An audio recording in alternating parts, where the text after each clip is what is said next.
प्रधानमंत्री मोदी जापान के दौरे के दूसरे दिन उन्होंने सफर किया बुलेट ट्रेन, जिसे शिनकानसेन कहा जाता है जापानी में, शिनकानसेन।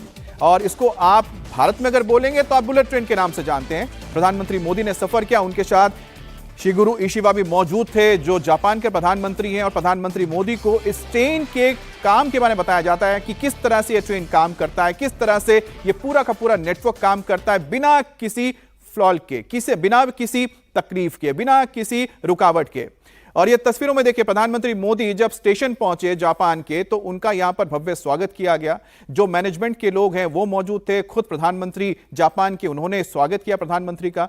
और प्रधानमंत्री जब ट्रेन में बैठते हैं, उसकी तस्वीर भी आप देखिए कि प्रधानमंत्री को बताया जाता है कि किस तरह से यह शिनकानसेन जो रेल नेटवर्क है, जो 60 के दशक में शुरू हुआ था और करीब 500 किलोमीटर से इसकी शुरुआत हुई थी, आज के वक्त में करीब 2500 किलोमीटर का नेटवर्क ये पूरा करता है। और इसकी जो स्पीड है 250 किलोमीटर से 350 किलोमीटर तक बताई जाती है। और जब टेस्ट किया गया था तो बताया गया कि 600 किलोमीटर को भी टच कर सकता है। बहरहाल भारत में भी ये ट्रेन दौड़ने जा रही है, अहमदाबाद से मुंबई के बीच। उसका भी काम बहुत तेजी से चल रहा है और प्रधानमंत्री मोदी भी चाहते हैं कि बहुत ही जल्द भारत में ये बुलेट ट्रेन दौड़े। और प्रधानमंत्री मोदी जब स्टेशन में मौजूद थे, जब वो उतरे, उसकी तस्वीर दिखाएंगे, लोगों के अंदर क्रेज भी दिखाएंगे। प्रधानमंत्री मोदी जिस तरह से इस वक्त जापान में दौरा कर रहे हैं, जिस तरह से इलेक्ट्रॉन फैक्ट्री को देखने जा रहे हैं, जाहिर सी बात है कि जो ट्रंप की ओर से कोशिश हो रही थी कि भारत के ऊपर टैरिफ लगा के भारत की इकोनॉमी को डेंट किया जाए, तो दूसरी तरफ प्रधानमंत्री मोदी ने उसका तोड़ निकाल लिया है। और उसका तोड़ यही है कि जो दूसरे मित्र राष्ट्र हैं उनके साथ आपको अपने व्यापार को बढ़ाना है। और देखिए प्रधानमंत्री मोदी को लेकर क्रेज, ये देखिए, ये जो अमूमन जापान में देखने के लिए नहीं मिलता है। अगर वहां पर कोई पॉप स्टार या रॉक स्टार पहुंचता है, प्लेयर पहुंचता है, तो ऐसी क्रेज देखने को मिलती है। और ये आम पब्लिक है जिन्हें रोका गया है फिलहाल स्टेशन में। और जापान के लोग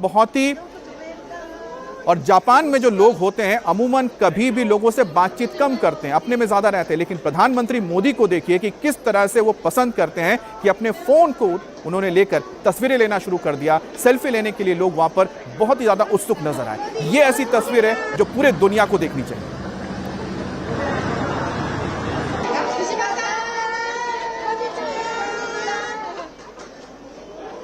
एक बार फिर से सुनिए, यहां पर प्रधानमंत्री मोदी को वेलकम किया जा रहा है और हेलो कहा जा रहा है। कोनिचिवा, कोनिचिवा मतलब नमस्ते, हेलो।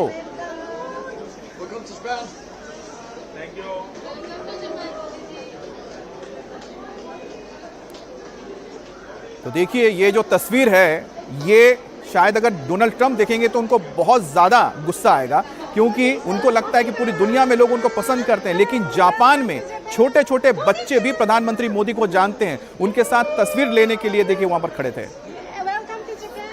और यहां पर कोनिचिवा कह के प्रधानमंत्री मोदी का अभिवादन किया जा रहा है। प्रधानमंत्री भी देखिए कि लोगों के बीच जाकर बातचीत कर रहे हैं।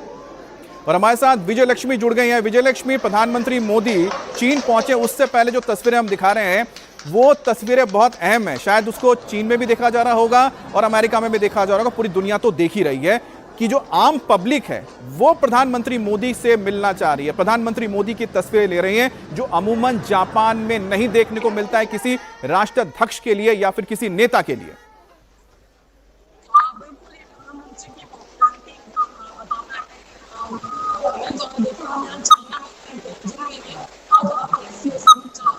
अच्छा, आपके साथ मैं फिर से संपर्क करता हूं क्योंकि आपकी आवाज थोड़ी सी हमें ठीक से नहीं मिल रही, उसको एक बार चेक कर लें आप। लेकिन इस बीच तो तस्वीरें आप देख रहे हैं, इनको देखिए और समझिए कि प्रधानमंत्री मोदी की जब लोकप्रियता की बात होती है, जब उन्हें कहा जाता है ग्लोबल लीडर है, तो उसके लिए आपको दूसरे देशों के नेताओं को देखने की जरूरत नहीं है, राष्ट्राध्यक्षों को देखने की जरूरत नहीं है, या किस तरह से उनका एक आधिकारिक तौर पर वेलकम होता है। आम पब्लिक कैसे उनका वेलकम करती है उसे देखिए। इस पर प्रधानमंत्री जब जापान के बुलेट ट्रेन से जापान के सेंदाई पहुंचे तो वहां मौजूद लोगों ने प्रधानमंत्री मोदी से मिलने के लिए जबरदस्त क्रेज दिखाया। और यहां पर लोग जो मौजूद थे उन्होंने प्रधानमंत्री मोदी की तस्वीर लेनी शुरू कर दी। सबके हाथ में मोबाइल नजर आ रही है और प्रधानमंत्री मोदी के साथ एक तस्वीर लेने के लिए यहां पर लोग उत्सुक नजर आ रहे थे। इससे पहले प्रधानमंत्री मोदी ने आज जापान के 16 प्रांतों के गवर्नर से मुलाकात की, उनसे बात की। और पीएम मोदी ने कहा कि यह मीटिंग स्टार्टअप, तकनीक और एआई जैसे क्षेत्र में काफी लाभकारी साबित हो सकते हैं। तो प्रधानमंत्री मोदी की यहां पर जापान के अलग अलग राज्यों के गवर्नर्स के साथ मुलाकात हुई है। और गवर्नर्स के साथ मुलाकात का मतलब होता है कि दोनों ही देश आपस में व्यापार को आगे बढ़ाएंगे। तो एक बार फिर से मेरे सहयोगी विजय लक्ष्मी के पास चलते हैं। विजय लक्ष्मी, फिलहाल आप तो चीन में मौजूद हैं, वहां पर प्रधानमंत्री मोदी के आने का स्वागत करने के लिए लोग उत्सुकता से इंतजार कर रहे हैं, लेकिन प्रधानमंत्री मोदी जब जापान पहुंचे, ना सिर्फ उन्होंने जापान के साथ भारत के रिश्तों को नया आयाम दिया। अब सोचिए 6 लाख करोड़ का इन्वेस्टमेंट होगा, यानी कि करीब करीब $6 बिलियन से ज्यादा का इन्वेस्टमेंट होने जा रहा है भारत में। और दूसरी तरफ जो क्रेज नजर आया आम पब्लिक में, जो नहीं देखने को मिलता है जापान में, कि लोग स्टेशन में मौजूद खड़े थे, जो यात्री प्रधानमंत्री के साथ एक तस्वीर लेना चाहते थे। विजय लक्ष्मी। बिल्कुल अमित, देखिए यहाँ तियानजिन में मैं हूँ और यहाँ पर लोगों से मैंने मुलाकात की, खासतौर से इंडियन डायस्पोरा। 2-3 हजार किलोमीटर से लोग स्पेशली प्रधानमंत्री नरेंद्र मोदी से मिलने के लिए यहाँ पर पहुंचे हैं, जहाँ पर एससीओ समिट का वेन्यू है। तो ये पॉपुलैरिटी है प्रधानमंत्री नरेंद्र मोदी की। और जापान में भी जिस तरह से हम देख रहे हैं कि आम जो लोग हैं वो उनसे मिलने के लिए उत्सुक हैं। ये जो दृश्य है ये चाइना में भी देखने को मिल रहा है। आज देर शाम प्रधानमंत्री नरेंद्र मोदी पहुंच जाएंगे तियानजिन शहर में, और इसके बाद कल का जो कार्यक्रम है वो काफी महत्वपूर्ण होगा, क्योंकि बायलैटरल मीटिंग उनकी होगी चीन के राष्ट्रपति के साथ। और इसके अलावा परसों का जो दिन है वो पूरा समिट का दिन है। बायलैटरल मीटिंग्स 2 बहुत अहम हैं, उसमें चीन और रूस के राष्ट्रपति व्लादिमीर पुतिन के साथ भी प्रधानमंत्री नरेंद्र मोदी की द्विपक्षीय वार्ता होगी। इस एससीओ समिट जो है अमित, अगर आप देखें तो जियोपॉलिटिकल डेवलपमेंट जिस तरह से हो रहे हैं, जिस तरह से रूस और यूक्रेन के बीच में युद्ध है, अलास्का में हुई बातचीत जो है वो बेनतीजा रही। और उसके बाद अगर आप देखें टैरिफ का जिस तरीके से एक पूरा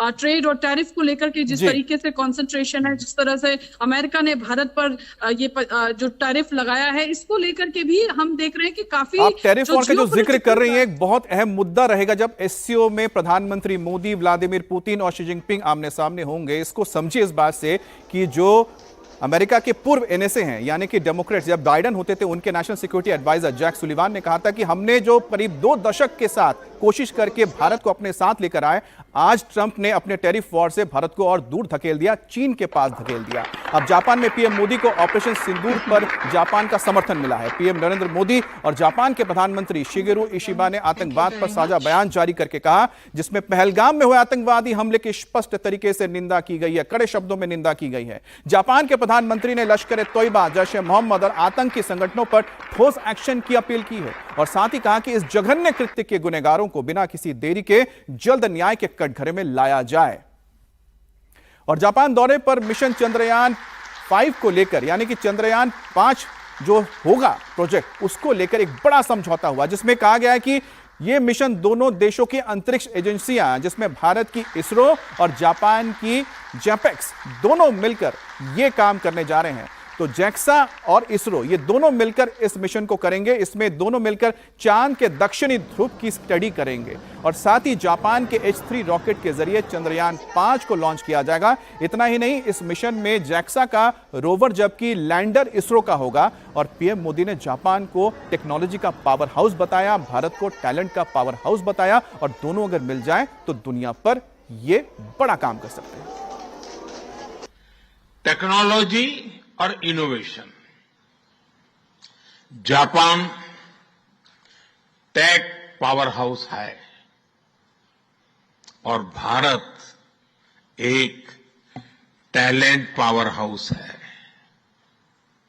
भारत ने AI, semiconductor, quantum computing, biotech और स्पेस में बोल्ड और एम्बिशियस इनिशिएटिव लिए हैं। जापान की टेक्नोलॉजी और भारत का टैलेंट मिलकर इस सदी के टेक रिवॉल्यूशन का नेतृत्व कर सकते हैं। और भारत और जापान के बीच 15वें शिखर सम्मेलन में कई और मुद्दों पर भी समझौता हुआ है, जिसमें यह तय हुआ है कि जापान अगले 10 साल में लाखों करोड़ रुपए का निवेश करेगा, भारत में करीब $6 बिलियन की करने जा रहा है। डिजिटल पार्टनरशिप 2.0 और एआई में सहयोग की शुरुआत होगी। भारत से 50,000 स्किल्ड और सेमी स्किल्ड वर्कर जापान में जाएंगे, और साथ ही 1 लाख करोड़ के 150 MOUs की घोषणा हुई है।